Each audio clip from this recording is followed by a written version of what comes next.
partout à pouvoir prendre cette opportunité de partager, de parler, de pouvoir recevoir ce message que Dieu nous envoie encore ce soir.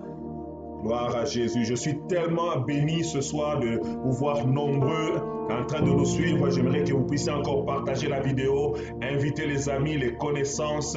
Nous voulons aller encore une couche plus haut par rapport à notre connaissance du Saint-Esprit.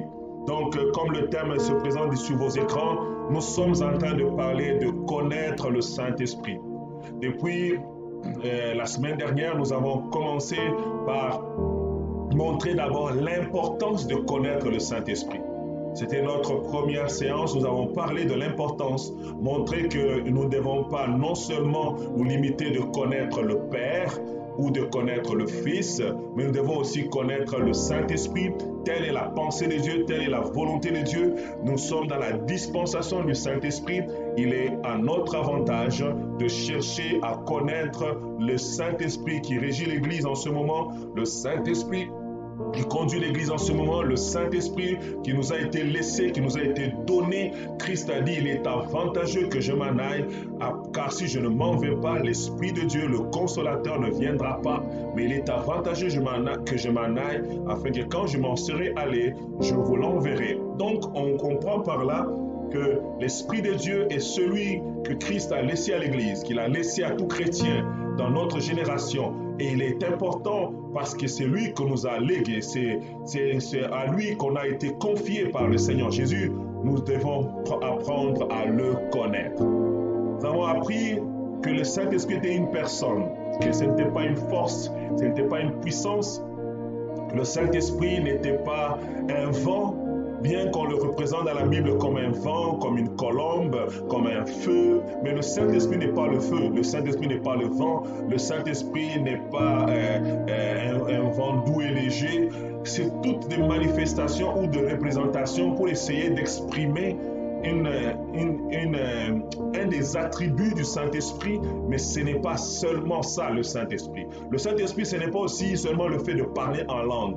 Le Saint-Esprit, c'est plus que le parler en langue. Il y a beaucoup de dons, et il y a 9 dons qui existent, donc ce n'est pas juste le parler en langue qui représente le Saint-Esprit. Le Saint-Esprit, il n'est pas là dans nos vies juste pour que nous puissions avoir des petites expériences personnelles, mais le Saint-Esprit est là pour plus que ça.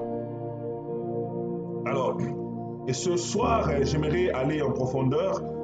Nous allons parler comme troisième chapitre de notre série. Nous allons parler sur ce thème, les 7 esprits de Dieu.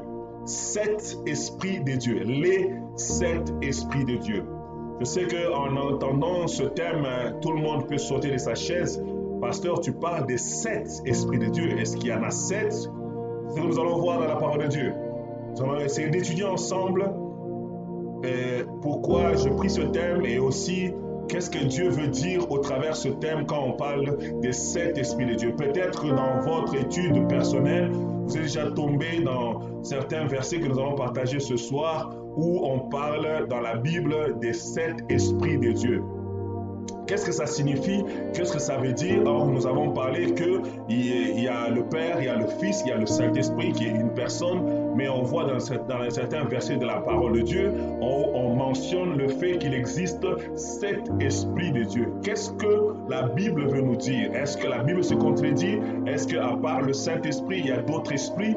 C'est quoi que ça signifie? C'est ce que nous allons étudier ce soir pour essayer de mieux comprendre la pensée du Seigneur au travers ce thème, les 7 esprits de Dieu. Nous allons commencer par lire d'abord un premier texte. On va lire beaucoup pour nous aider à fixer les idées avant d'aller expliquer qu'est-ce que signifie les 7 esprits de Dieu. Éphésiens chapitre 4, verset 4. Éphésiens chapitre 4, verset 4. La Bible dit, il y a un seul corps et un seul esprit. Comme vous aussi avez été appelés à une seule espérance par votre vocation. L'apôtre Paul écrit aux Éphésiens et il déclare, sous l'inspiration de la grâce de Dieu, qu'il y a un seul corps et il y a un seul esprit. Donc il vient confirmer il vient déclarer qu'il n'y a pas cet esprit, mais il n'y a qu'un seul esprit qui existe. C'est ce que l'apôtre Paul nous dit. Mais nous voyons que l'apôtre Jean nous dit quelque chose qui peut paraître comme s'il y a une contradiction. Là, nous allons dans le livre d'Apocalypse. Apocalypse chapitre 3, verset 1. La Bible dit, écrit à l'ange de l'église de Sardes. Voici ce que dit celui qui a les 7 esprits des dieux et les 7 étoiles. Je connais tes œuvres, je sais que tu passes pour être vivant et tu es mort. Si c'est dans ta Bible, j'aimerais que tu soulignes les 7 esprits de Dieu. L'apôtre Jean, en parlant sur l'île de Patmos, il donne un message à l'église de Sardes. Il dit, voici ce que dit celui qui a les 7 esprits de Dieu. Il mentionne 7, le chiffre 7. Et j'aimerais nous faire remarquer qu'il ne dit pas les 7 esprits, tout simplement. Mais il dit les 7 esprits de Dieu. Donc on ne parle pas ici des esprits démoniaques, on ne parle pas ici des esprits maléfiques ou des esprits humains, mais il a été précis. Il a dit les 7 esprits de Dieu. Et il ne s'est pas arrêté là, comme si c'était une histoire par hasard. Il a manqué de mots, mais on peut le voir dans un autre texte. On peut tourner nos Bibles dans Apocalypse chapitre 4, le verset 5. Apocalypse chapitre 4, verset 5. Du trône sortent des éclairs, des voix et des tonnerres. Devant le trône brûlent 7 lampes ardentes, qui sont les 7 esprits de Dieu. Alléluia. On voit encore une deuxième fois que l'apôtre Jean fait mention des 7 esprits de Dieu. Tu peux souligner dans ta Bible encore les 7 esprits de Dieu. On tourne nos Bibles encore. Dans Apocalypse chapitre 5, verset 6e. Il est écrit, et je vis au milieu du trône et des 4 êtres vivants et au milieu des vieillards, un agneau qui était là comme immolé. On sait très bien que quand on parle de l'agneau immolé, ça parle de Jésus, nous avons parlé de ça au mois d'avril. L'agneau immolé, c'est Jésus, c'est lui qui a été immolé. Maintenant, écoutez ce qui suit. Il avait 7 cornes, l'agneau immolé, donc Jésus avait 7 cornes et 7 yeux, qui sont les 7 esprits de Dieu envoyés par toute la terre. Donc Jésus avait à sa possession, avait avec lui les 7 esprits de Dieu. Si dans ta Bible souligne encore les 7 esprits de Dieu. Donc nous voyons par là, par ces quelques textes, il y a des textes qui le disent de façon parabolique, mais il y a des textes qui le disent de façon claire, comme ce que je viens de lire avec nous, qu'il existe les 7 esprits de Dieu. Quand on va dans Zacharie, on va voir qu'on parle aussi des 7 lampes ou des 7 yeux. Tout ça, on parle plutôt des 7 yeux dans Zacharie et dans Ézéchiel aussi. Mais ici, dans l'Apocalypse, on vient de dire que ces 7 esprits ou ces 7 yeux, ces 7 couronnes, ces 7 lampes représentent, c'était une façon parabolique de représenter les 7 esprits de Dieu. Les 7 cornes représentent les 7 esprits de Dieu. Alors que dans Éphésiens, l'apôtre Paul nous dit qu'il y a un seul esprit. Alors, décortiquons ces choses pour nous aider à mieux connaître le Saint-Esprit. Le nombre 7 en Israël représente la perfection. Ça symbolise la plénitude. Quand on parle de 7 dans la Bible, vous allez voir à plusieurs quand vous faites une étude approfondie, vous allez voir que les chiffres ont certaines significations. 3, on parle de la plénitude. 7, on parle de l'accomplissement, de la perfection complète. Alors, parler de cet esprit, en fait, on veut parler de la plénitude de l'Esprit de Dieu, du Saint-Esprit de Dieu. Donc, littéralement, il n'existe pas cet esprit, mais il existe un seul esprit qui se révèle par cette manifestation. Donc, un seul et même esprit qui se révèle par cette manifestation. Et c'est ce que la Bible nous montre. Et nous allons le voir aujourd'hui. En fait, si on devait renommer mon sous-thème d'aujourd'hui, au lieu d'appeler les 7 esprits de Dieu, on pourrait les appeler les 7 manifestations du Saint-Esprit. Donc, au fait, quand on dit les 7 esprits de Dieu, on veut simplement parler des 7 manifestations du Saint-Esprit. L'Esprit de Dieu est unique, mais il se manifeste par 7 facettes.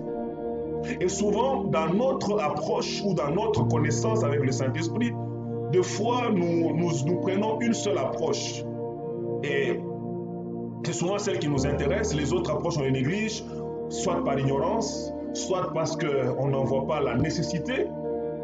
Mais au travers de cette étude de ce soir, nous voulons arriver à amener chaque homme, à amener chaque femme, à amener chaque croyant, à amener chaque chrétien à saisir que le Saint-Esprit n'est pas juste la seule manifestation que tu connais, mais le Saint-Esprit est capable de se révéler dans les 7 manifestations que nous allons voir ce soir. Et en Israël, quand on parlait de ce texte ou de cette manifestation, on avait, c'était comme une lampe qu'on représentait, et cette lampe-là représentait les 7 manifestations. Je vais vous montrer une image tantôt, mais avant ça, nous allons lire ce que Ésaïe le prophète a eu comme révélation avant, des années avant, des siècles avant, sur le Saint-Esprit, en donnant le portrait de ces 7 manifestations, en nous révélant c'est quoi les 7 manifestations. Et nous allons après ça étudier chacune de ces manifestations pour qu'on connaisse en profondeur le Saint-Esprit. Nous lisons dans Ésaïe chapitre 1 et chapitre 11 plutôt, Ésaïe chapitre 11 versets 1 à 2. La Bible nous dit: puis un rameau sortira du tronc d'Isaïe, et un rejeton naîtra de ses racines. On parle ici d'Isaïe qui est l'ancêtre de Jésus. On dit qu'il sortira un rejeton qui naîtra de ses narines. C'était une parole prophétique pour annoncer la venue de Jésus. Ce rejeton-là qui naîtra de ses racines, des racines d'Isaïe, c'est Jésus qu'on parle. Maintenant, on explique par ce texte quel est l'esprit qui va être sur ce rejeton d'Isaïe. Ok? On dit l'esprit de l'Éternel, reposera sur lui. L'esprit de sagesse et d'intelligence, ça fait 3. L'esprit de connaissance et de force ou de puissance, ça fait 5. L'esprit de connaissance et de crainte de l'Éternel, ça fait 7. Voici les 7 manifestations du Saint-Esprit qui est reposé sur Jésus. La Bible dit que Jésus était rempli du Saint-Esprit sans mesure. L'Esprit de Dieu était pleinement en Christ. Il se manifestait pleinement sur lui. Dans l'Ancienne Alliance, l'Esprit de Dieu descendait selon un mandat. Il descendait, il touche chrétien, il touche Samson, il touche un prophète et il manifestait l'une ou l'autre de ses facettes. Mais Christ, quand il est venu, l'Esprit de Dieu était sur lui dans toute la plénitude de ces 7 manifestations. Le Saint-Esprit était sur lui avec toutes ces 7 manifestations. Il n'y avait pas une manifestation qui était là ou l'autre. Non, c'est les 7 qui étaient là en même temps sur la vie de Jésus-Christ. Et ce même Saint-Esprit-là, dans ces 7 manifestations qui habitent en toi, qui habitent en moi. C'est le même Saint-Esprit. Jésus ne nous a pas donné une des manifestations du Saint-Esprit. Il a libéré sous l'Église le Saint-Esprit avec toutes ces 7 manifestations. Et ces 7 manifestations-là habitent en toi. Mais le seul problème, c'est que nous puissions en jouir. Je vous ai promis une image, je vais vous la montrer tout à l'heure. C'est cette image. On parle de 7 manifestations du Saint-Esprit en Israël pour expliquer qu'il n'y a pas 2 lampes. La lampe de l'Éternel, quand on parlait de la lampe de l'Éternel, c'est une seule lampe. C'est comme ce que vous voyez devant vous. Une seule lampe, mais qui avait 7, on peut dire 7 couronnes ou 7 ramifications. Et au milieu, nous avions l'Esprit du Seigneur ou l'Esprit de l'Éternel. Et les 6 autres qui restent, ils étaient présentés en paires. Donc en paire de 2. Comme vous avez vu ici, 2 à 2, il y avait les 6 là, ils sont toujours cités 2 à 2 parce qu'ils fonctionnent de façon paire. Donc on avait la sagesse et l'intelligence. On avait le conseil et la force. Et on avait la connaissance et la crainte de l'Éternel. Donc on voit que le Saint-Esprit, de la manière dont les Juifs le voyaient, de la manière dont les Juifs le concevaient, que l'Esprit de l'Éternel, selon la prophétie que donnait Ésaïe, c'était le même Esprit qui est représenté par la lampe de l'Éternel, mais avec 7 ramifications. Et ces 7 ramifications étaient telles que vous le voyez sur l'image que vous avez devant vous. Donc, au milieu, l'Esprit du Seigneur, et à chaque côté, il y a toujours la paire. Une paire qui se dépose, sagesse et intelligence. La deuxième paire, nous avons conseil et force ou puissance. La troisième paire, nous avons connaissance et crainte de l'Éternel. Donc, nous voyons, cette image nous aide à mieux comprendre que c'est ce seul même esprit que l'apôtre Paul nous a dit qu'il y a un seul esprit. C'est le même esprit, mais qui a 7 manifestations. C'est le même et seul esprit. Que Dieu soit glorifié. Et j'espère que nous avons bien saisi cette introduction-là. Donc, l'Esprit de Dieu, quand il vient dans ta vie, il a ces 7 manifestations avec lui. Mais souvent, quand nous prions, nous demandons Saint-Esprit, remplis-moi, remplis-moi. On aime souvent l'esprit de force ou l'esprit de puissance. Je pense que si on est sincère, tous ceux qui me suivent, quand nous prions, nous demandons Saint-Esprit, remplis-moi, inonde-moi. Dans ta tête, dans ta pensée, tu t'attends à ce que tu deviennes un homme puissant. Ça veut dire que nous voulons souvent l'aspect ou la manifestation du Saint-Esprit comme un esprit de puissance, comme un esprit de force. Mais les autres 6 aspects, on les néglige des fois. Mais ce soir, le Seigneur m'a envoyé que tu puisses vivre la plénitude de la manifestation du Saint-Esprit, que tu puisses le connaître dans sa plénitude, que tu ne puisses pas connaître seulement une partie de lui. C'est comme quelqu'un qui peut savoir que son mari a des talents culinaires, il cuisine très bien. Mais pour ce qui est quand elle a besoin de monter, par exemple, une armoire et tout ça, il ne fait pas appel à son mari, il va appeler quelqu'un, il dit « Ah, mon mari ne connaît pas ». Pourquoi? Parce qu'il ne connaît pas son mari. Mais si tu prends le temps, peut-être ton mari là, oui, il sait cuisiner, oui, il sait conseiller, il sait être tendre avec toi, il connaît beaucoup de choses. Mais si tu ne fais pas appel à lui dans les autres aspects ou des autres forces qu'il possède, tu n'en jouiras pas. De la même manière, nous ne jouissons pas pleinement du Saint-Esprit, bien qu'il habite en nous, bien qu'il vit en nous, parce que quand nous l'appelons, nous désirons seulement qu'il se manifeste comme un esprit de puissance. Parce que nous voulons voir la puissance. Et je sais que nous aimons tellement la puissance. Et quand je parle même avec mes enfants, ils disent la puissance, papa. Aujourd'hui, il y avait la puissance. De notre génération, l'Église veut uniquement la puissance. Mais le Saint-Esprit n'est pas là juste pour nous donner la puissance. Mais il est là pour manifester tous les 7 aspects de sa personne. Tous les 7 aspects que nous avons énumérés aujourd'hui. Je répète encore, l'Esprit de l'Éternel ou l'Esprit du Seigneur. L'Esprit de sagesse et d'intelligence, les deux travaillent de pair. Et nous avons ensuite l'Esprit de conseil et de force ou de puissance.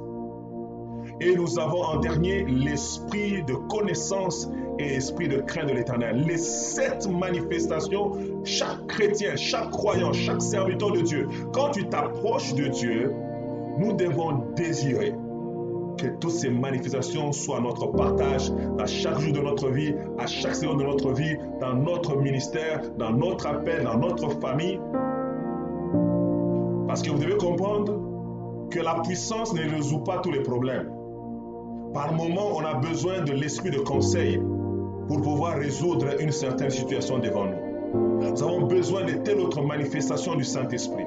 Voilà pourquoi il est important que l'on comprenne en quoi consistent ces 7 manifestations pour qu'on soit à même de prier et de le désirer. Je vous ai dit, le Saint-Esprit est un gentleman. Le Saint-Esprit ne force personne. Le Saint-Esprit, si toi tu veux seulement qu'il te donne la puissance, il te donnera seulement la puissance. Le reste, il ne te donnera pas parce que tu ne l'as pas demandé. Il veut être désiré. Le Saint-Esprit veut qu'on puisse le chercher, qu'on le chérisse, qu'on le désire. Le Saint-Esprit ne force personne. Le Saint-Esprit, c'est comme je disais, tu peux avoir ton mari ou ta femme qui connaît beaucoup de choses. Mais toi, tu appelles seulement la femme du voisin pour demander de te faire un plat de quoi. Ta femme te regarde. Va demander à ta mère de faire si toi, tu ne veux pas que je puisse essayer. Mais au moins, si tu donnes la chance, tu dis, chérie, j'ai besoin de manger tel plat, ta femme va te montrer de quelle capacité elle a. Elle va faire ce plat-là et tu vas dire, waouh, je ne savais pas que tu étais capable de faire ce plat-là. Pourquoi? Pourquoi elle ne le faisait pas? Parce qu'elle n'a jamais vu que tu le désirais. Elle n'a jamais vu que tu faisais appel à elle. Tu fais appel seulement aux autres personnes. Quand tu as besoin de manger quelque chose, tu vas faire appel à une autre personne. Et c'est de la même manière que nous traitons le Saint-Esprit. Quand nous avons besoin de quelque chose qui n'est pas la puissance, nous faisons appel à nos voisins, à nos voisines, à notre propre force, à notre intelligence, et nous le laissons là. Il est en nous, mais nous ne le consultons pas. Il est en nous. On ne lui demande pas d'intervenir dans tel ou tel autre secteur qui nécessite les autres aspects de sa personne. Donc, cette manifestation, et nous allons les décortiquer maintenant. Donc, première manifestation, c'est l'Esprit de l'Éternel. Avant que je n'aille là, une pensée me revient, c'est que beaucoup comment je vais dire, certains théologiens, certains courants théologiques disaient que Jésus est la seule personne qui avait les 7 manifestations et nous autres, non, on n'en avait pas. Et ces gens se basaient sur l'ancienne alliance où l'Esprit de Dieu venait et se manifestait sur quelqu'un et le touchait. Et j'aimerais nous faire comprendre, on le verra dimanche, c'est que l'Esprit de Dieu dans l'ancienne alliance venait et saisissait une personne et puis partait. Ce qui fait que quand il venait pour un but, il venait pour un cas, il venait pour une situation donnée. Alors, il venait se manifester selon le type de manifestation qui était nécessaire dans la vie du prophète, dans la vie de l'homme de Dieu, dans la vie de la personne sur qui il descendait. Voilà pourquoi on ne voyait pas cette plénitude de la manifestation du Saint-Esprit dans la vie des hommes et des femmes que nous connaissons dans l'Ancienne Alliance. Mais nous, le Saint-Esprit habite en nous. Alléluia. Est-ce que tu peux dire, le Saint-Esprit habite en moi? Et j'ai le privilège d'avoir accès aux 7 manifestations du Saint-Esprit. Dis-le dans le commentaire, comment dire, j'ai le privilège d'avoir accès aux 7 manifestations du Saint-Esprit. Parce qu'il vit en toi. Il n'est pas entré en toi avec une partie qu'il a laissée au ciel. Non. Le Saint-Esprit est venu en toi avec toute sa personne. Le Saint-Esprit est venu en toi avec tout ce qu'il est. Donc en toi, tu as la capacité, tu as la possibilité de jouir de toute la plénitude du Saint-Esprit. Tu as la possibilité de jouir de toutes les 7 manifestations du Saint-Esprit. Bien-aimés dans le Seigneur, nous vivons une période merveilleuse, nous vivons une période glorieuse, nous vivons une époque glorieuse. La Bible dit, les anges, quand ils plongeaient leur regard pour sonder notre époque, ils étaient émerveillés. Parce que les 7 manifestations de l'esprit de gloire, de l'esprit qui était au commencement, de l'esprit qui avait créé le ciel et la terre, les 7 manifestations qui reposaient sur la personne de Christ, ces 7 manifestations-là du Saint-Esprit sont disponibles dans ta vie.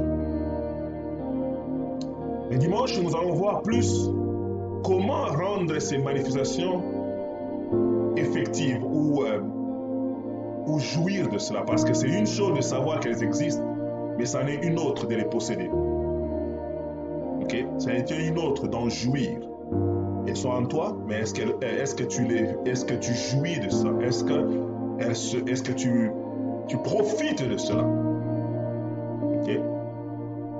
Comme je dis souvent aux gens, je peux être votre pasteur, vous savez, je suis votre pasteur, j'ai des grâces, j'ai des talents, j'ai de ceci. Mais si, lorsque vous avez des situations, vous ne me parlez pas, je ne pourrai pas mettre mes dons à votre service. Donc, c'est pas seulement avec le pasteur, c'est avec ton mari, avec ton frère, avec un ami.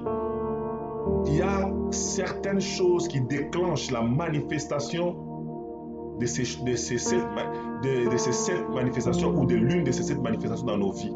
Mais si on ne le cherche pas, si on ne le souhaite pas, on ne le verra pas. Alors, ce soir, nous allons nous attarder d'abord juste à en parler, à avoir une connaissance là-dessus. Donc, j'ai parlé de l'Esprit de l'Éternel. L'Esprit de l'Éternel, c'est ce que nous avons dit dans ta version, dans d'autres langages, on dit de l'Esprit du Seigneur. C'est ce que Jésus nous dit dans Luc chapitre 4, où Ésaïe le dit aussi dans Ésaïe 61, verset 1, la Bible dit « L'Esprit du Seigneur, l'Éternel, est sur moi ». Donc, Seigneur et Éternel, c'était la même chose pour les Israélites. Donc, l'Esprit du Seigneur, l'Esprit de l'Éternel, ça dit la même chose, ça traduit la même pensée. Et quand on pense à l'Esprit de l'Éternel, ça veut dire l'Esprit qui règne. Parce que l'Esprit du Seigneur, un Seigneur, c'est une personne qui règne. Un Seigneur, c'est une personne qui domine. Un Seigneur, c'est comme un roi, c'est comme une autorité. Pas une autorité démocratique, là où on l'a choisi démocratiquement, non. C'est comme une autorité monarchique. Il y a le règne, il y a la pensée de la domination. Donc, dire l'Esprit de l'Éternel repose sur moi ou l'Esprit du Seigneur repose sur moi, autrement dit, c'est dire l'Esprit de la domination repose sur moi. Alléluia. L'Esprit de la domination repose sur moi. Bien-aimé dans le Seigneur, quand le Saint-Esprit habite en toi, il y a cet aspect de la domination qui vient dans ta vie. Tu deviens capable de dominer les événements. Tu deviens capable de dominer les circonstances, de dominer tes peurs, de dominer tes craintes, de dominer certaines choses que ta timidité, par exemple, tu deviens capable. Vous savez, quand les apôtres étaient fermés dans la chambre haute, ils avaient peur. Ils étaient confinés. Ils avaient peur de sortir, qu'ils allaient mourir, qu'on allait les frapper. Mais quand l'Esprit de Dieu est descendu, Pierre, les autres n'avaient plus peur. Pourquoi? Parce qu'ils avaient reçu l'esprit de domination. Ils étaient capables de dominer la peur. Ils étaient capables de dominer les circonstances, les événements, les menaces que le faisaient les Sadducéens, tout ça. Ils étaient capables de dompter ces choses-là. Parce que la Bible dit, là où est l'esprit du Seigneur, là est la liberté. Je ne sais pas si souvent on comprend ce texte. La Bible dit, là où est l'esprit du Seigneur, on parle de l'Esprit du Seigneur ici. Quand il y a l'Esprit du Seigneur, les chaînes qui nous maintenaient dans la captivité, les chaînes qui nous maintenaient dans la servitude, tombent automatiquement. Et ça nous amène à vivre la pleine liberté. Mais cette liberté, c'est quoi? Ça veut dire que nous commençons à régner. Nous commençons à dominer. Bien-aimé dans le Seigneur, je prie Dieu qui t'amène dans une dimension de la domination, que tu commences à dominer les circonstances, que tu commences à dominer les paramètres qui sont autour de toi, dans le nom puissant de Jésus de Nazareth, que la domination de l'Éternel repose sur ta vie, au nom puissant de Jésus de Nazareth, que le Saint-Esprit qui est en toi manifeste manifeste la domination qui est en lui, afin que tu puisses régner sur les situations, sur les circonstances, sur les événements, que tu règnes. Alléluia. l'esprit de domination. J'ai pris pour nous un exemple pour nous aider dans la parole. Acte chapitre 8, verset 39. Acte 8, verset 39, on parle de Philippe. Philippe, il prêche l'évangile à l'eunuque éthiopien sous la conduite du Saint-Esprit. Et après avoir prêché cela, il baptise l'eunuque. Et au verset 39, il est écrit, quand ils furent sortis de l'eau, l'Esprit du Seigneur, que nous sommes en train de partager ce moment, donc la manifestation du Saint-Esprit comme Esprit du Seigneur, a enlevé Philippe. Et l'eunuque ne le vit plus, tandis que joyeux, il poursuivait sa route. Au verset 40, on dit, il l'a amené dans une autre ville. Donc c'est comme qui dirait que je suis ici en train de parler avec vous, j'ai fini de parler avec vous. L'Esprit de Dieu me prend, tac, il m'amène au Nicaragua. Bien aimé dans le Seigneur, parce que l'Esprit du Seigneur, c'est un esprit de domination. Ça permet de vaincre même les contraintes de la dynamique, les contraintes d'Archimède. Je ne sais pas comment ça s'est passé, en tout cas, je ne peux pas vous expliquer. Mais la Bible témoigne que le Saint-Esprit était capable de transporter Pierre et Philippe d'un lieu à un autre, sans voiture, sans avion, sans cheval. D'un clin d'œil, il a disparu aux yeux de l'eunuque. Il a regardé partout, il ne le voyait pas. Et il est parti et il a été déposé à un autre endroit. Ça, c'est l'esprit de domination, l'esprit du Seigneur qui l'a rendu capable de faire ces choses-là. Pourquoi? Parce que le Saint-Esprit est capable de vaincre toutes les lois que tu as apprises en physique, toutes les lois que tu as apprises à l'école. Bien-aimé, toutes les lois d'Archimède, les principes, tout ce que nous connaissons qui font que je ne peux pas traverser une porte, par exemple. L'Esprit de Dieu n'est pas limité par quoi que ce soit. Si le besoin s'impose, je ne dis pas qu'il fait ça tous les matins, mais si les besoins s'imposent et qu'il y a une limitation qui t'empêche, comme Jésus quand il est ressuscité, la Bible dit les apôtres étaient assis, tout à coup Jésus est entré alors que la porte était fermée. Ça, c'est l'Esprit du Seigneur qui rend possible cela. Quand ça envahit ta vie, toutes les limitations tombent. C'est pourquoi la Bible dit, là où est l'Esprit du Seigneur, là est la liberté. Tu es libre. Il n'y a rien qui t'empêche. Il n'y a rien qui te bloque. Quand tu dois aller quelque part, quand il y a une opposition, quand il y a une menace, quand il y a une peur qui te paralyse, l'Esprit du Seigneur te donne l'audace de partir et de faire ce que tu dois faire sans avoir peur, sans avoir aucune crainte. Parce que l'Esprit du Seigneur te transporte au-delà de ce qui te limite. Tu deviens libre. Bien-aimés dans le Seigneur, il y a des moments de notre vie, dans notre ministère, dans notre foi, dans notre vie chrétienne, où nous sentons des limitations au niveau de notre chair, au niveau de notre intelligence, au niveau de la pression que la vie peut nous donner. Nous avons besoin de demander au Saint-Esprit de se manifester comme l'Esprit du Seigneur, l'Esprit qui règne sur les choses, l'Esprit qui règne sur les circonstances. Un Seigneur, rien ne s'oppose à lui. C'est pourquoi quand le Saint-Esprit est dans ta vie, il va permettre que les événements, les circonstances qui sont en train de s'opposer à l'accomplissement de sa pensée à ton égard puissent lâcher et que tu passes. Alléluia. Oh, je déclare ce matin que le Seigneur t'accorde à découvrir la manifestation du Saint-Esprit comme l'Esprit du Seigneur. Que la Seigneurie, que la domination de Dieu s'exerce dans tous les domaines de ta vie au nom de Jésus. Alléluia. Les deux, la prochaine, on va maintenant parler, on a dit que les 6 autres se présentent en paire. Donc je vais commencer par la première paire qui est l'esprit de sagesse et d'intelligence. Et qu'est-ce que c'est la sagesse? Donc les deux marchent ensemble, les deux fonctionnent ensemble, on va le voir quand on va expliquer chacun d'eux. L'esprit de sagesse, ici on ne parle pas de la sagesse humaine, on parle de la sagesse divine, la sagesse de Dieu. Et la sagesse divine est la connaissance de la vraie nature des choses, la connaissance de la pensée profonde de Dieu. Donc quand on parle de l'esprit de sagesse, on s'attend à ce que cet esprit t'amène ou m'amène à connaître la vraie nature des choses, à connaître la pensée profonde de Dieu. C'est ça l'esprit de sagesse. En résumé, on peut dire que l'esprit de sagesse nous dit ce que nous devons faire ou ce que nous devons savoir ou les choses que Dieu nous a données. L'Esprit du Seigneur vient nous donner une révélation de ces choses-là, nous fait connaître ce que l'on doit faire. Et 1 Corinthiens chapitre 2, versets 10 à 11, nous dit, Dieu nous les a révélés par l'Esprit. Car l'Esprit sonde tout, même les profondeurs de Dieu, lesquelles les hommes en effet connaissent les choses de l'homme si ce n'est l'Esprit de l'homme qui est en lui. De même, personne ne connaît les choses de Dieu si ce n'est l'Esprit de Dieu. Donc, nous voyons que le Saint-Esprit, il connaît la pensée de Dieu, il connaît les désirs de Dieu, il connaît ce que Dieu veut.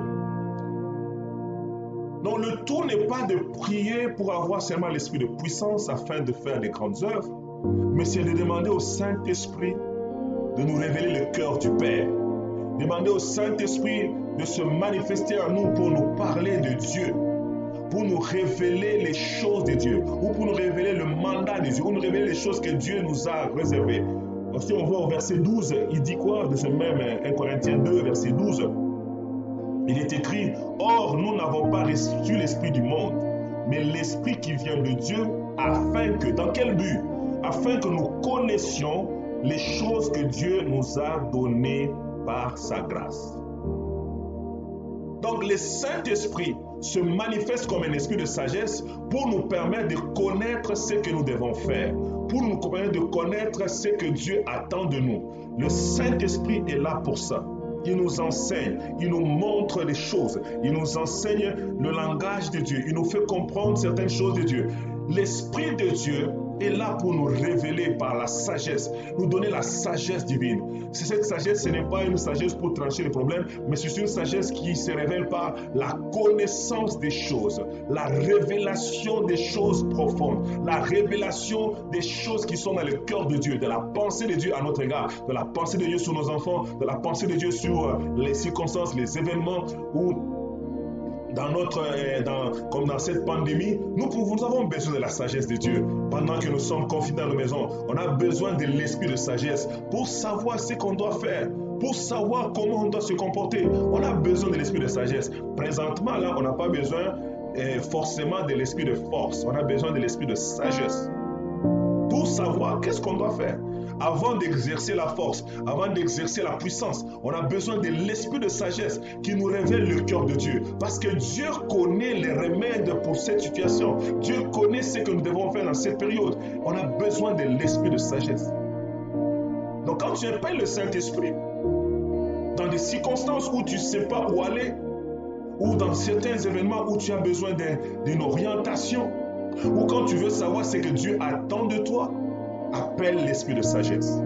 Ma prière pour toi est que le Saint-Esprit puisse t'amener dans une nouvelle dimension, que il puisse t'accorder la révélation des choses que Dieu t'a données par sa grâce. Il y a des choses que Dieu t'a déjà données, il y a des choses que Dieu t'a promises, il y a des choses que Dieu a mis en réserve pour toi. Vous savez, quand on va arriver au ciel, on va s'étonner de beaucoup de choses qu'on devait demander à Dieu, mais qu'on n'a jamais osé demander parce que ça ne nous est jamais même pensé à l'esprit que c'était à nous. Je vous donne un exemple que Caleb ne pouvait jamais penser demander Hébron s'il n'avait pas reçu la sagesse de Dieu qui lui révélait que Hébron lui était réservé. Des fois, on vit, on fonctionne en fonction de ce qui nous tombe dessus. Mais si Dieu te dit que demain, que le poste de la maire de la ville de Québec t'est réservé, mon frère, ma soeur, tu vas commencer à prier, tu vas appeler à l'existence ces choses parce que tu connais que Dieu, dans son conseil, a décidé de te donner la mairie. Mais aujourd'hui, beaucoup d'entre nous, nous ne pensons même pas à demander le poste de maire de la ville parce que ça ne passe même pas dans notre tête. Des fois, ce n'est même pas dans nos plans, ça ne rencontre même pas nos projets. Mais quand on a l'esprit de sagesse, ça va nous dire qu'est-ce que Dieu attend exactement de nous. Qu'est-ce que nous devons faire? L'esprit d'intelligence, par contre, nous avons dit ça marche de pair. L'esprit d'intelligence nous dit, ce n'est pas l'intelligence humaine, c'est l'intelligence divine. Et l'intelligence divine est différente de l'intelligence humaine. L'intelligence, quand on en parle selon les hommes, c'est que c'est la capacité de résoudre des choses. Quand on dit cet enfant est intelligent, c'est que tout ce qu'on lui donne, il résout. Mais par contre, l'intelligence divine, ça parle du discernement. Ça parle de la compréhension. C'est pourquoi, en anglais, quand on parle de l'esprit d'intelligence, on dit esprit de understanding, dans la compréhension. Donc, au fait, quand on a le Saint-Esprit qui se manifeste en tant qu'esprit d'intelligence, c'est que le Saint-Esprit nous permet de savoir pourquoi faire les choses. L'esprit de sagesse nous dit quoi faire, mais l'esprit d'intelligence nous dit pourquoi le faire. Il nous donne la raison d'être de la chose, pour le but pourquoi on doit faire cette chose-là. Bien aimé dans le Seigneur, pourquoi ça doit marcher ensemble? Quand on sait ce qu'on a et qu'on en comprend le but, on est capable de ne pas abandonner ou de ne pas lâcher. Quelqu'un a dit, quand on ne connaît pas le but d'une chose, son abus devient inévitable.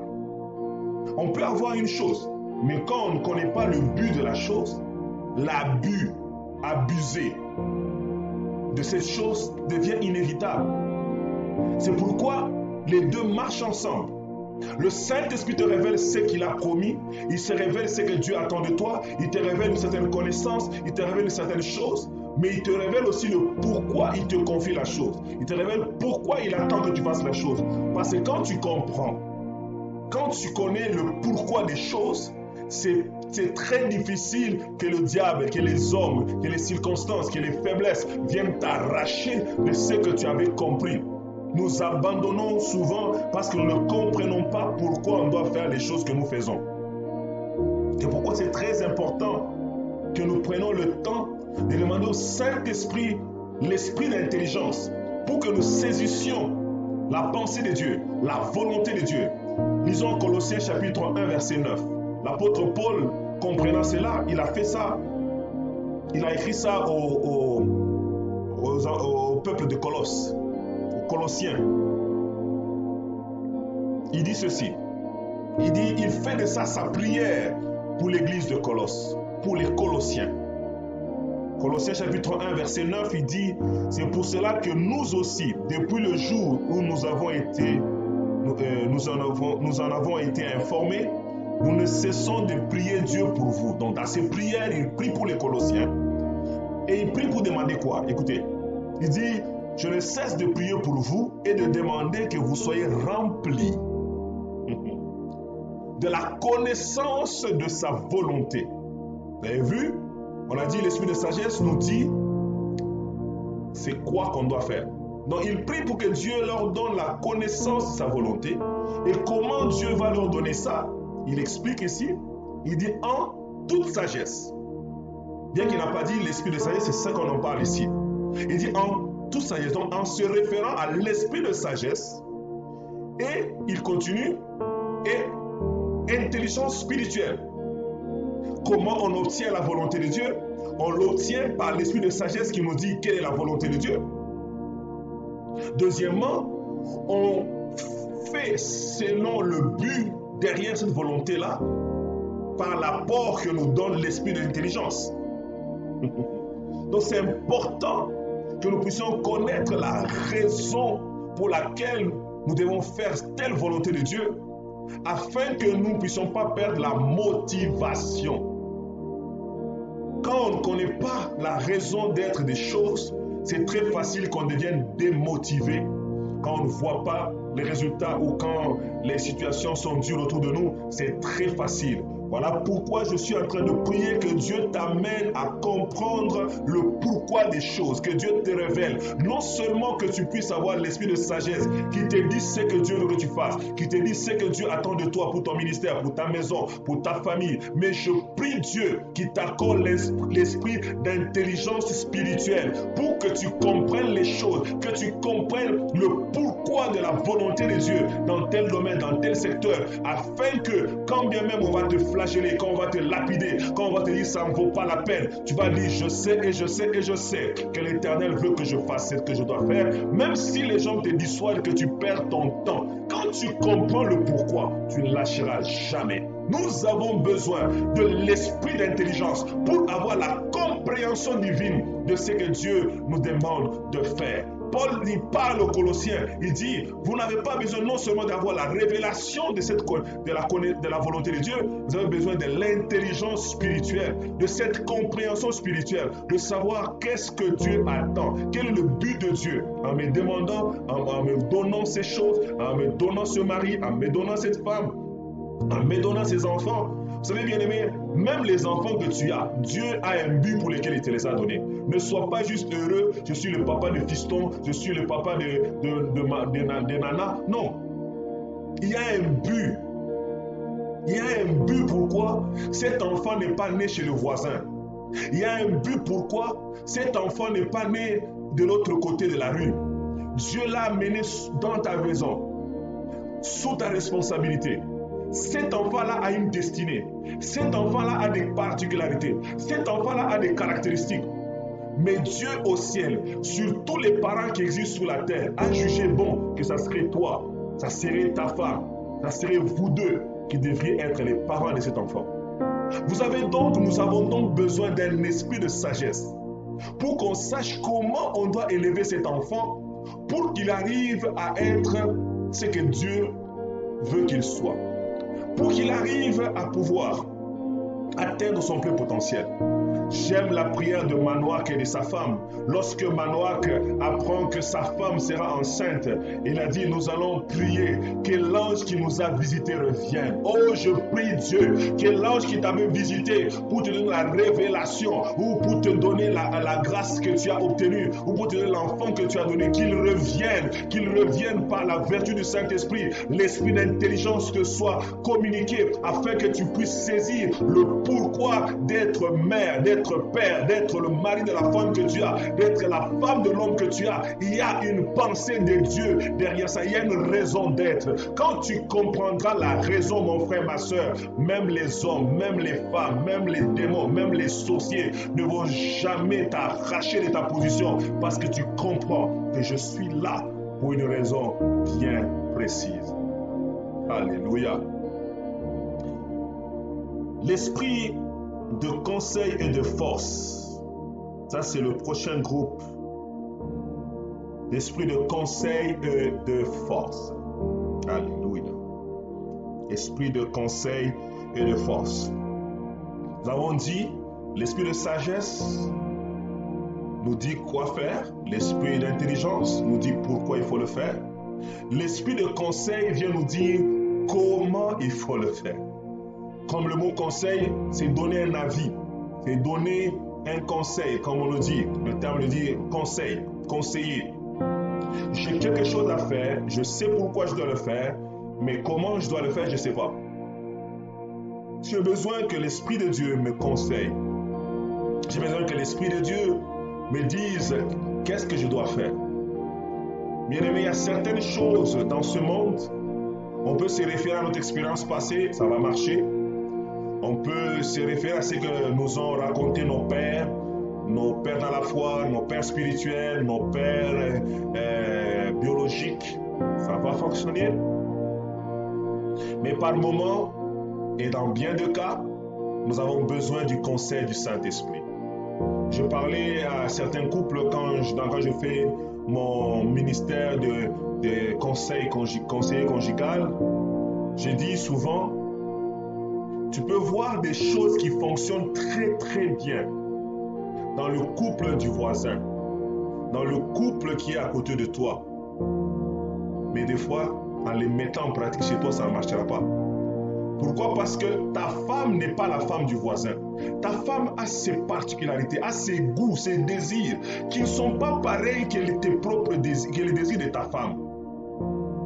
Alors, quand tu veux faire du bien à ta femme, c'est bien d'écouter les conseils, mais c'est mieux de demander au Saint-Esprit de t'aider. Et quand je parle de demander au Saint-Esprit ici, c'est de le consulter. L'esprit de conseil se manifeste par la consultation. Le Saint-Esprit est de bons conseils. Le Saint-Esprit, il est en toi. Il est là, il te regarde. Quand tu veux faire des choses, il te regarde. Il dit, s'il pouvait même me demander ce garçon, s'il pouvait même me consulter, s'il pouvait même demander mon avis avant de faire cela, il ne serait pas dans ces troubles-là. Nous connaissons beaucoup de troubles dans notre vie, dans notre ministère, dans notre travail, dans notre vie de tous les jours, même dans nos choix même de carrière.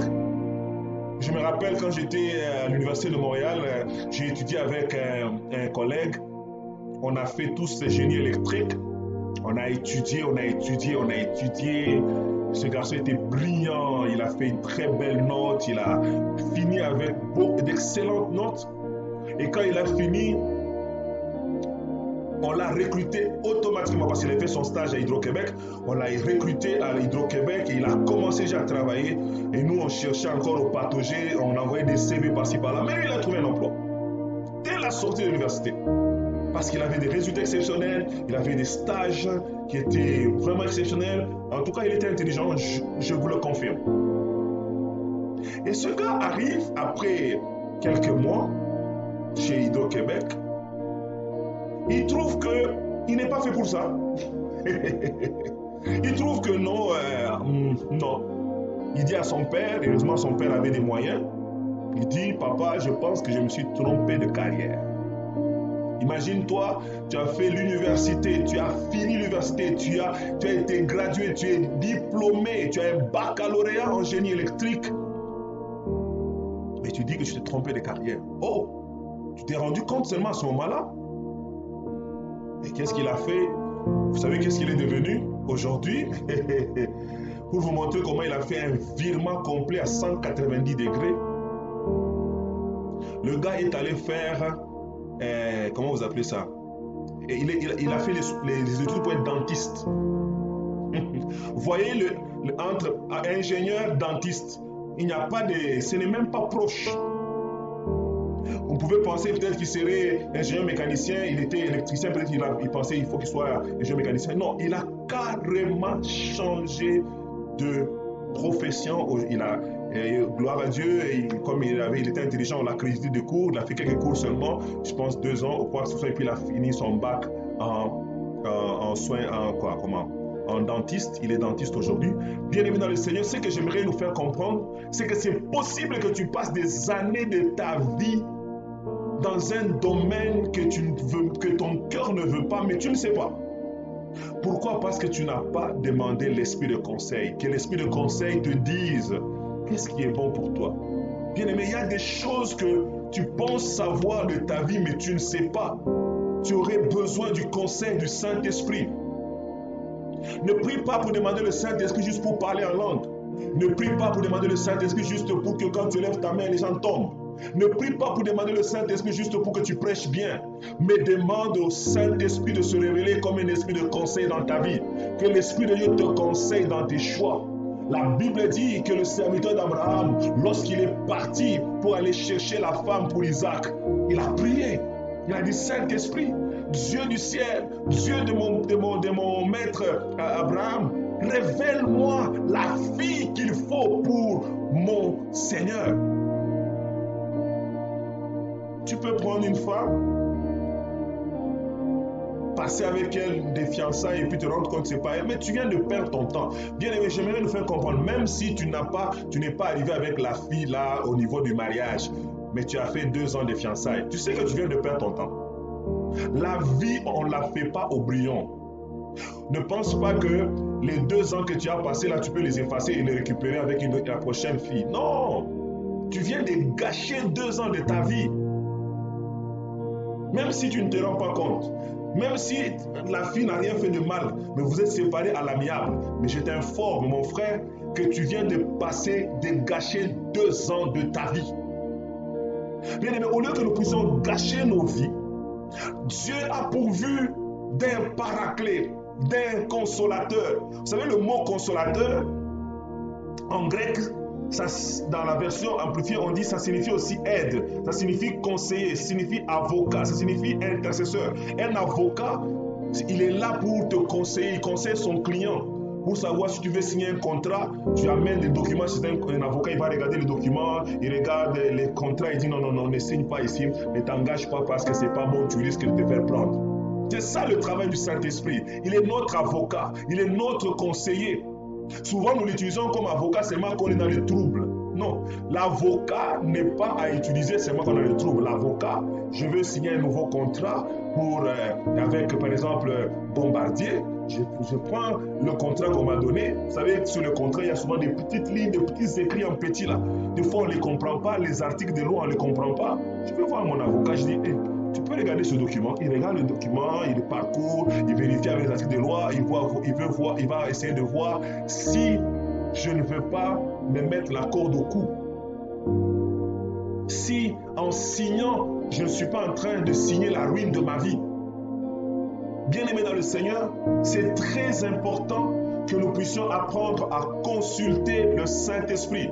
Que je prie que Dieu nous amène à revenir à ce style de vie où nous devons consulter le Saint-Esprit, et cela en toutes choses. En toutes choses, développons le réflexe de consulter le Saint-Esprit. La Bible dit dans Jean 14, verset 16. Jean 14, verset 16. La Bible dit, « Et moi je prierai le Père, il vous donnera un autre consolateur, un autre conseiller, un autre avocat. » Dieu, plutôt Jésus a voulu que nous ne puissions pas prendre les décisions de nous-mêmes. Voilà pourquoi il nous a pourvu d'un avocat. Un avocat que tu ne payes pas. Un avocat que les services sont gratuits. Un avocat qui est disponible matin, midi, soir. Un avocat qui ne traite pas seulement les affaires professionnelles. Il traite les affaires conjugales, les affaires juridiques, les affaires spirituelles. Waouh! Oh, je suis tellement béni à savoir que j'ai un avocat auprès du Père. J'ai un avocat qui est prêt pour me conseiller. J'ai une personne qui est prête à me guider, à m'orienter. La Bible dit dans le livre de Psaume, chapitre 32, verset 8, la Bible dit, « Je t'instruirai et te montrerai la voie que tu dois suivre. Je te conseillerai. J'aurai le regard sur toi. » Telle est la volonté de Dieu pour nous. Dieu veut nous conseiller. Dieu veut nous instruire. Dieu veut nous montrer la voie qu'on doit suivre. Mais il a besoin que nous puissions dire au Saint-Esprit, « Saint-Esprit de Dieu, conseille-moi sur la manière dont je dois parler à ma femme. Conseille-moi sur la manière dont je dois traiter cette situation. Conseille-moi, est-ce que je prends ce contrat ou je ne le prends pas? Est-ce que j'achète une maison maintenant ou que j'attende un peu? Est-ce que je m'investis dans tel business ou j'attends un peu? Est-ce que c'est la bonne saison ou ce n'est pas la bonne saison? Le Saint-Esprit est le meilleur conseiller. Dans toutes les sphères de ta vie, tu as besoin du Saint-Esprit. Même pour tes affaires, est-ce que tu dois investir? Beaucoup de gens, ils ont perdu de l'argent, des fois en mettant leur argent à la bourse. Mais quand on écoute le Saint-Esprit, on te dit à quel moment il faut mettre l'argent à la bourse. On a besoin du Saint-Esprit. Il y a un homme de Dieu que je connais en Afrique du Sud. Il est devenu milliardaire. Il était venu prêcher à Montréal. Cet homme de Dieu, comment il a fait ses millions? Il dit que c'était une révélation du Saint-Esprit. Il y a eu la crise en Afrique du Sud à un moment donné, et le Saint-Esprit lui a dit, avec le peu d'argent qu'il avait, il dit, commence à acheter les parcelles vides. Il a investi dans ces parcelles, il a acheté. Et puis quand il y a eu la récession, l'économie a recommencé à reprendre tout ça, il a commencé à vendre, acheter des bâtiments, vendre, et il s'est bâti une richesse aujourd'hui. Il a beaucoup d'argent. Pourquoi? Parce qu'il a reçu le conseil du Saint-Esprit. Le Saint-Esprit peut te conseiller. Je prie que le Seigneur de gloire t'amène à avoir la culture de consulter le Saint-Esprit dans ta vie. Que le Seigneur de gloire t'amène à avoir ce désir, cette pensée de ne pas être prompt à parler, prompt à prendre des décisions, mais à chaque fois que tu es devant une situation, que tu pries le Dieu des cieux. J'aime Néhémie. La Bible déclare quand Néhémie est en train de pleurer, il priait pour les ruines de Jérusalem. Il a pleuré, il a pleuré. À un moment donné, il est en train de servir le roi. Dans Néhémie chapitre 2, au verset 1er, la Bible dit, il servait le roi. Et pendant qu'il servait le roi, il regarde, il dit, pourquoi tu as un mauvais visage? La Bible dit, j'ai invoqué le Dieu des cieux. Pendant qu'on lui posait la question par le roi, au lieu de lui répondre directement, il prend quelques minutes d'invoquer le Dieu des cieux pour savoir quelle réponse il devait donner au roi. Et ça, il a eu la révélation qu'il fallait et ça lui a valu d'avoir les autorisations nécessaires pour aller rebâtir la muraille. Tu as besoin, j'ai besoin de pouvoir avoir la culture de consulter le Saint-Esprit. Le prochain, c'est l'esprit de force ou l'esprit de puissance. Je ne vais pas beaucoup en parler parce que nous savons c'est quoi. C'est l'esprit de force, l'esprit de puissance. C'est l'esprit qui permet que nous puissions découvrir et expérimenter la puissance de Dieu. Dieu ne veut pas que tu sois juste un spectateur de la puissance de Dieu qui se manifeste dans la vie des autres. Dieu veut que tu sois une personne qui découvre sa puissance, qui l'expérimente et qui soit en mesure aussi de l'exercer devant les gens. C'est pourquoi nous avons besoin que le Saint-Esprit se révèle dans nos vies comme un esprit de puissance, comme un esprit de force. Psaume 68, verset 29. Psaume 68, verset 29 nous dit: ton Dieu ordonne que tu sois puissant. Dieu a ordonné que tu marches dans la puissance. Dieu a ordonné que je marche dans la puissance. Dieu veut que tu sois un être puissant. Dieu veut que tu sois un serviteur puissant. Dieu veut que tu sois un chrétien puissant. Non seulement que tu pries et que la puissance de Dieu se manifeste dans la vie des gens pour qui tu as prié, mais même dans tes situations personnelles, Dieu veut se révéler comme un Dieu puissant. Dieu veut que tu aies des témoignages dans ta chair de la puissance de Dieu, dans ton corps, dans ta maison, de la puissance de Dieu. Que tu vives la manifestation de la puissance de Dieu. Bien-aimé dans le Seigneur, le Saint-Esprit est en toi afin de t'amener à découvrir et à expérimenter la puissance de Dieu. C'est pourquoi je prie ce soir et je déclare que Dieu t'accorde, mon frère, ma soeur, à expérimenter les effets de sa puissance. Que Dieu t'amène à être le témoin de sa puissance. Que Dieu t'amène à vivre sa puissance. Tu as entendu parler que Dieu était puissant, mais je prie que Dieu t'aide à voir sa puissance. La Bible dit que Moïse, quand il devait partir voir libérer le peuple d'Israël, il se disait: j'ai déjà vu la puissance de Pharaon, je sais de quoi il est capable. Comment un homme comme moi, qui a écouté la voix d'un Dieu, va aller seulement parler devant cet homme-là? Il se retaille en pièces. Afin qu'il puisse mieux accomplir sa mission, Dieu devait lui révéler, devait l'aider à expérimenter la puissance de Dieu. C'est pourquoi dans le secret où il était, la Bible dit, Dieu lui dit: qu'as-tu dans la main? Il dit: j'ai un bâton, jette-le par terre. Il a jeté par terre. Et quand il a jeté par terre, c'est devenu un serpent. Et puis Dieu lui dit: tiens par la queue. Il tient par la queue. Il était en train, à ce moment-là, d'expérimenter la puissance de Dieu. Dieu lui dit: prends ta main, fais-la entrer dans ton vêtement. Il fait dans son vêtement. Et puis il dit: enlève. Il enlève. Ça devient une main lépreuse. Il y a la lèpre sur la main. Il commence à avoir peur. Dieu lui voulait lui montrer qu'il est le Dieu qui guérit. Il y a la puissance de la guérison. Dieu lui dit: prends la même main, qui est maintenant une main lépreuse, introduis-la encore. Il a introduit encore cette main. Et quand il la sort, elle est complètement devenue saine. Pourquoi Dieu a pris le temps? C'est parce que Dieu voulait lui faire comprendre la manifestation de l'esprit de puissance, la manifestation de l'esprit de force qui devait reposer sur lui dans son ministère de sortir Israël de la captivité. Bien-aimé dans le Seigneur, tu as un appel, tu as un mandat. Dieu veut que tu sois témoin de sa puissance. Si Moïse il parlait avec audace devant Pharaon, c'est parce qu'il connaissait la puissance de son Dieu, parce qu'il savait de quoi son Dieu était capable. Il ne bronchait pas, il ne tremblait pas, parce qu'il avait eu le temps d'expérimenter. Je prie Dieu que toi aussi tu expérimentes dans ton intimité, dans ta vie personnelle, dans ton secret avec Dieu, que tu expérimentes la puissance de Dieu, que tu expérimentes la force de l'Éternel dans ta vie, au nom de Jésus de Nazareth. Les deux derniers maintenant, pour aller terminer aujourd'hui, c'est l'esprit de connaissance et l'esprit de crainte de l'Éternel. J'aimerais faire un bémol ici, c'est que ce n'est pas l'esprit de connaissance, point.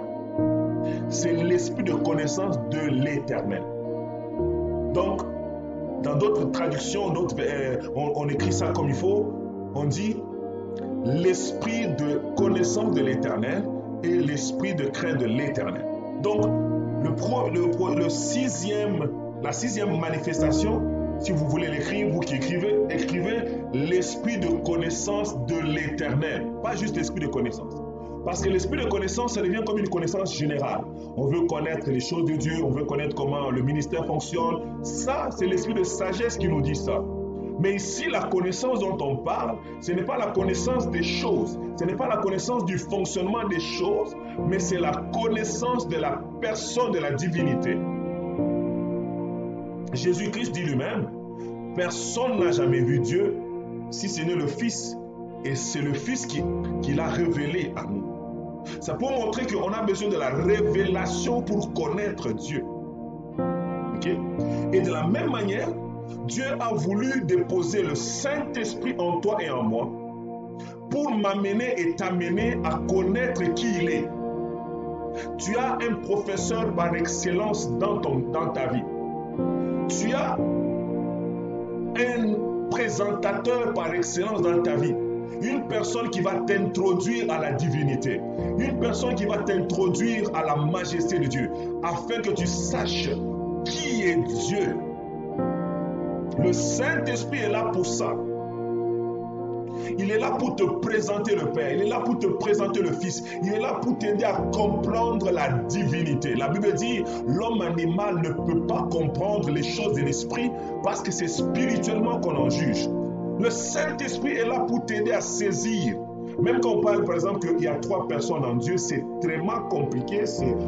Logiquement, ça n'entre pas dans notre petit cerveau. Mais avec le Saint-Esprit, tu arrives à saisir la révélation. J'arrive à comprendre les choses. Ça devient clair. Pourquoi? Parce que l'esprit de la connaissance de l'Éternel repose sur ta vie. Cette connaissance, ce n'est pas juste connaître que le Seigneur s'appelle l'Éternel, mais cette connaissance, c'est la connaissance de l'intimité. Vous voyez, comme je l'ai dit au début de cet enseignement, quand je parlais de connaître le Saint-Esprit, je vous parlais que connaître, c'est le connaître intimement. Connaître de manière profonde. Connaître Dieu dans son essence, dans son être profond. Il dit, j'ai montré à Moïse mes voies, mes œuvres, je les ai montrées à Israël. C'est qu'on doit connaître les voies de Dieu.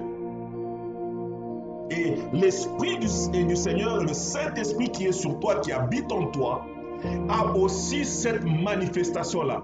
Il n'est pas là juste pour que tu parles en langue, chose que je parle aussi. Il n'est pas là juste pour que tu prophétises, donc que tu dises les choses des autres. Mais il est là pour te parler de lui. Pour te parler de la divinité, pour t'amener dans une profonde connaissance de la personne de Dieu. Bien-aimé dans le Seigneur, la connaissance de l'Éternel, c'est la connaissance de Dieu que l'on peut puiser seulement dans une dimension d'intimité avec lui. 2 Corinthiens chapitre 3 verset 18, la Bible dit, nous tous qui, le visage découvert, contemplons comme dans un miroir la gloire du Seigneur, nous sommes transformés dans la même image de gloire en gloire comme par le Seigneur l'Esprit. Donc, nous voulons aller dans cette dimension d'intimité où on se dénude nous-mêmes. on est vrai devant la face de Dieu. On dit, Saint-Esprit, je veux te connaître, comme on a prié tout à l'heure. Saint-Esprit, j'ai besoin d'avoir la révélation de qui tu es. Le Saint-Esprit est là pour aussi se manifester à nous, pour nous apprendre qui est Dieu, pour nous apprendre comment Dieu veut que nous puissions marcher avec lui. Je déclare encore ce soir que le Saint-Esprit t'aide à connaître Dieu intimement, que tu ne puisses pas être superficiel. J'appelle la profondeur dans la connaissance de Dieu dans ta vie au nom de Jésus. J'appelle l'intimité profonde avec Dieu par le Saint-Esprit dans ta vie au nom de Jésus. Laisse que ce que tu connaissais de Dieu, tu as entendu parler de Dieu, que tu puisses arriver à le voir. Job a dit, j'ai entendu parler de toi, mais aujourd'hui mes yeux t'ont vu. Il est arrivé à la dimension de l'intimité, de la connaissance profonde de Dieu. J'ai entendu parler de toi. Comme toi et moi, nous avons entendu parler de Dieu. Nos pères nous ont parlé de Dieu. Nos pasteurs nous ont parlé de Dieu. Mais il est important que nous puissions aller encore plus profond. Qu'on entre en profondeur avec cette connaissance. Qu'on puisse connaître Dieu. Osée chapitre 6, verset 3, la Bible dit, connaissons et cherchons à connaître l'Éternel. Nous devons chercher à connaître l'Éternel, non seulement en scrutant les Écritures, mais en invitant le Saint-Esprit qui nous révèle Dieu par ces Écritures que nous lisons. Alléluia. Et la dernière manifestation du Saint-Esprit, c'est l'esprit de crainte de l'Éternel. L'esprit de crainte de l'Éternel. Ici, quand on parle de la crainte de l'Éternel, c'est une obéissance respectueuse à la volonté de Dieu. Pourquoi ils marchent ensemble avec la connaissance de l'Éternel? Parce que quand on connaît Dieu, on est prompt à l'obéir facilement. Pharaon a dit, quand on lui a dit, Moïse et Aaron viennent lui dire, ils disent que libère le peuple de Dieu, nous voulons aller pour aller servir notre Dieu dans le désert, car c'est la volonté de l'Éternel. Pharaon leur dit, qui est l'Éternel pour que je lui obéisse? Donc cela traduisait une vérité biblique. C'est très difficile d'obéir une personne qu'on ne connaît pas. C'est très difficile de marcher dans la crainte de Dieu envers le Seigneur quand on ne le connaît pas. Mais quand on reçoit la révélation de qui il est, tout devient clair. Vous savez, quand Paul, qui connaissait Jésus, qui avait entendu parler de Jésus, qui savait que Jésus était dans les rues de Béthanie, de Jérusalem, de Capernaum, il savait que Jésus existait, il savait que Jésus avait été crucifié, il avait déjà entendu parler de ce Jésus-là. Mais lorsque sur le chemin de Damas, il a fait la rencontre intime avec Jésus, il est tombé sur sa face, il était prêt, il a dit, Seigneur, que veux-tu que je fasse pour toi? Là, il était maintenant prêt à obéir. Il était prêt à se soumettre à la volonté de Christ. Lui qui persécutait l'Église, lui qui faisait des choses, il était rendu prompt à obéir. Pourquoi? Parce qu'il venait de faire une rencontre intime, une rencontre personnelle, une rencontre profonde avec le Seigneur de gloire. Quand tu arrives à une dimension de connaissance, ta dimension de crainte de Dieu augmente aussi. Voilà pourquoi tu as besoin du Saint-Esprit pour qu'il te révèle qui est Dieu, afin que tu tombes dans cette grâce de la crainte de Dieu, d'un esprit de crainte de l'Éternel qui vient aussi reposer sur toi et qui te donne la facilité de craindre Dieu. L'esprit de l'Éternel te donne la facilité, te donne la capacité aussi de craindre Dieu. Tu as non seulement la capacité de le craindre, mais tu as aussi la facilité de le faire. Tu ne forces pas. Ce n'est pas tes efforts qui te poussent à craindre Dieu, mais tu le fais volontairement, facilement, parce que l'Esprit de l'Éternel est sur toi. La Bible dit dans Romains chapitre 8, verset 5, Romains 8, verset 5, la Bible dit, ceux, en effet, qui vivent selon la chair, s'affectionnent aux choses de la chair, tandis que ceux qui vivent selon l'Esprit s'affectionnent aux choses de l'Esprit. J'aime comment la version du Seigneur le donne, on dit, en effet, les hommes livrés à eux-mêmes tendent vers ce qui est conforme à l'homme livré à lui-même. Mais ceux qui ont l'esprit tendent vers ce qui est conforme à l'esprit. Quand l'esprit de crainte de l'Éternel est sur toi, ça va t'amener à chercher à grandir dans la crainte de Dieu, Je prie que le Saint-Esprit t'accorde la facilité et la capacité d'obéir à la volonté de Dieu. Je prie que l'esprit de crainte de l'Éternel puisse t'aider à respirer la crainte de Dieu. La Bible dit, il respirera la crainte de Dieu. Je prie que chaque personne, chaque femme qui est en train de m'écouter ce soir puisse respirer la crainte de Dieu à cause de la manifestation du Saint-Esprit comme un esprit de crainte de l'Éternel. Qu'il en soit ainsi pour vos maisons, qu'il en soit ainsi pour vos enfants, qu'il en soit ainsi pour votre mari, qu'il en soit ainsi pour ta famille, qu'il en soit ainsi pour ton église, au nom de Jésus-Christ de Nazareth. Que les 7 manifestations du Saint-Esprit soient votre partage à chaque jour dans votre quotidien, que vous puissiez l'expérimenter. Au nom de Jésus-Christ. Amen. Bien-aimés dans le Seigneur, je vous bénis ce soir. J'aimerais que vraiment que Dieu, ma prière, c'est que vous puissiez vivre ces choses. Tu as un enfant à la maison qui n'écoute pas, qui n'obéit pas à la volonté de Dieu. Prie, dis, esprit de crainte de l'Éternel, descends sur ma fille, descends sur mon fils. Tu as ton mari qui marche toujours à l'ennemi de la croix. Dis, esprit de crainte de l'Éternel, descends sur lui, touche-lui. Peut-être qu'il n'a même pas la volonté. L'Esprit de Dieu va lui donner la volonté. Peut-être qu'il a la volonté et non la capacité. L'Esprit de crainte de l'Éternel va lui accorder la capacité de marcher dans la crainte de Dieu. Que le Seigneur vous bénisse et nous allons nous revoir ce dimanche. Si tu as été béni par ce message, j'aimerais que tu tapes là-dessus, dis, Esprit de Dieu, aide-moi à te connaître. Nous allons développer cette intimité avec le Saint-Esprit. Que le Seigneur de gloire vous bénisse et que sa grâce continue encore à abonder dans vos vies.